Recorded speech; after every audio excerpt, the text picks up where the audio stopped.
桐生ココは2019年にデビューしたバーチャル YouTuber である。2020年の年間スパチャランキングでは1位となる約1億5000万円を記録しており、名実ともに人気 VTuber だ。現在100万人を優に超える登録者を誇る桐生だが、現在に至るまでの奇跡を紹介していく。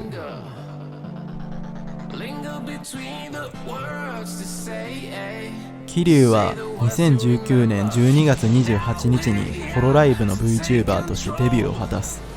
ホロライブというのは簡単に説明すると、その時点で VTuber の事務所で1位、2位の座を争っていた事務所である。その中では区分として何期生と分けられており、桐生は4期生としてデビューしたことになる。同期には天音かなた、角巻渡目、常闇とは、姫森ルーナがいる。身長はホロライブで一番大きく 180cm ある。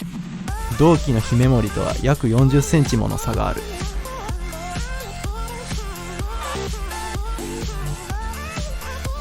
入った当初はホロライブも現在のように大型の事務所ではなく、登録者でも30万人を超えているのは1期生の白神吹雪だけだった。だが桐生は加入後、明らかに常識外れの企画を打ち出していくこととなる。少し不慣れた日本語から急にネイティブな言語を操る龍の時点でだいぶ気には留まるだろうが、当時おかしかったのは活動頻度である。誰もがやりたがらない早朝6時の配信を土日以外毎日するという規格外のことをやってのけた。朝ココライブニュースという定期配信は早朝6時から行われていた20分程度の配信である。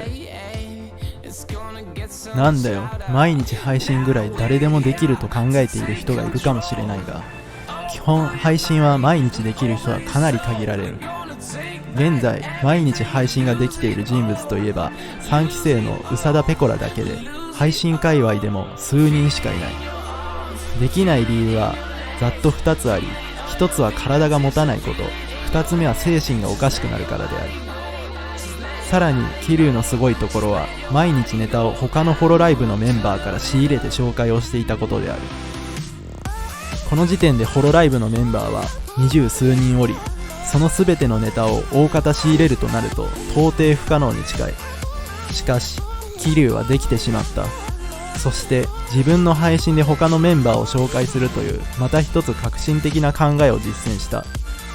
配信者というものは普通自分が伸びることを最優先とするものである。しかし桐生は自分もだが他のメンバーを紹介した。結果としてこの試みはホロライブはおろか、桐生自身にも膨大な利益を及ぼすことになった。この頃明らかに異常なペースで桐生の登録者も伸び、1月11日には10万人を突破した。結局朝ココは長期間休止も挟みながらも11月9日まで続いた。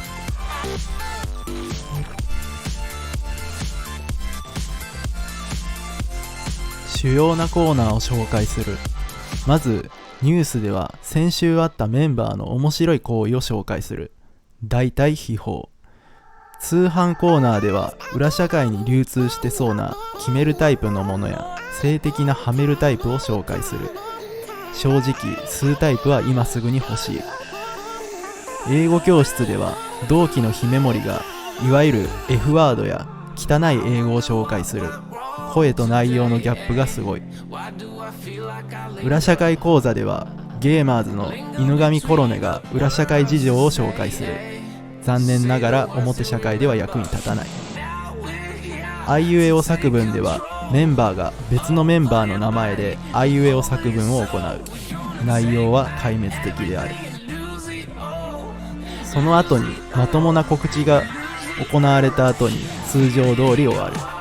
たまに3分クッキングが入ったりするが、だいたい皿が割れたりして失敗する。終了直前に同僚の角巻が天気予報をするが全く予報になっていない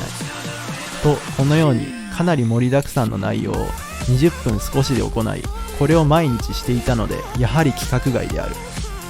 この配信は週刊ヤングジャンプ連載のかぐや様は告らせたいでもパロディにされたりと人気であった。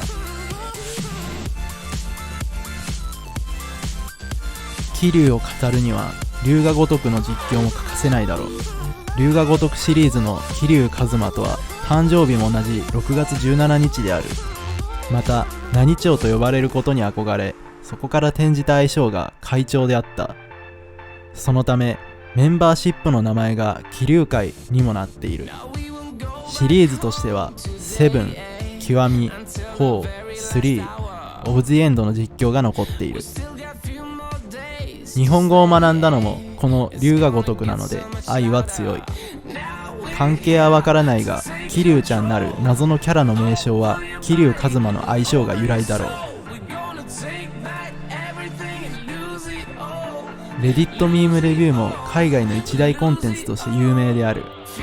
この配信ではレディットという海外掲示板のポストを紹介していく配信である。そのポストの中にはミームと呼ばれるホロライブ関連のネタ画像が時折投稿されており、それをひたすら紹介していく配信である。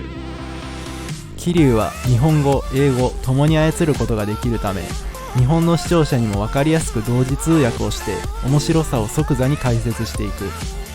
逆もしかりで日本のミームでも海外に分かりやすく伝えている。またこの配信ではゲストを1人呼ぶことが慣例で、初回に同期のあまねを呼んでからゲストを迎えることを通例としている。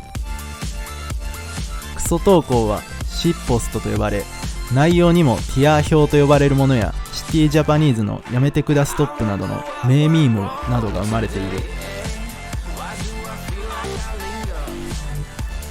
一通り解説したかと思えばまだ終わらない。ゲームでも桐生は異例のことを成している。アークというゲームをデビューして1ヶ月後から実況を始めた。ただ異例なのはゲームのサーバーを自ら提供したことだ。そこから他のメンバーを巻き込み空前のアークブームを引き起こすことになる。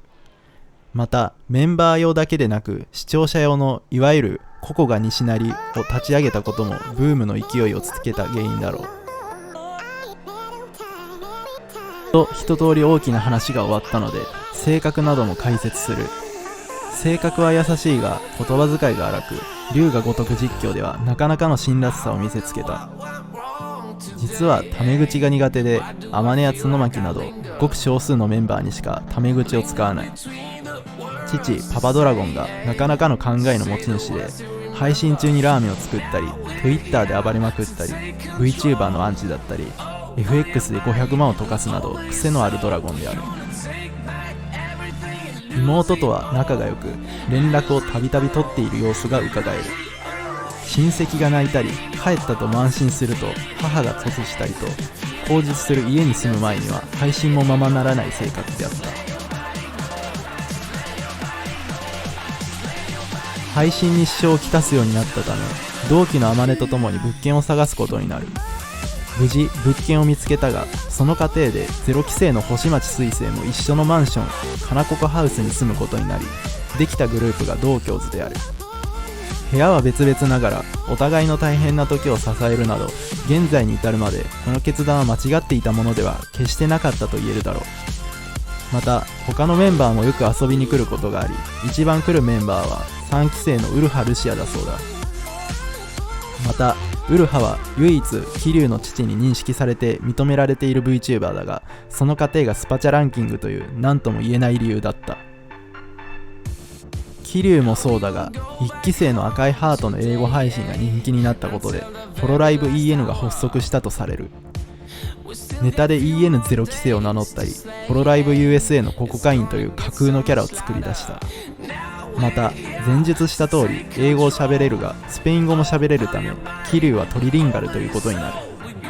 いじられることもいじることも得意で、相手を不快にさせることなく楽に活動できるいじりにとどめるあたり優しい。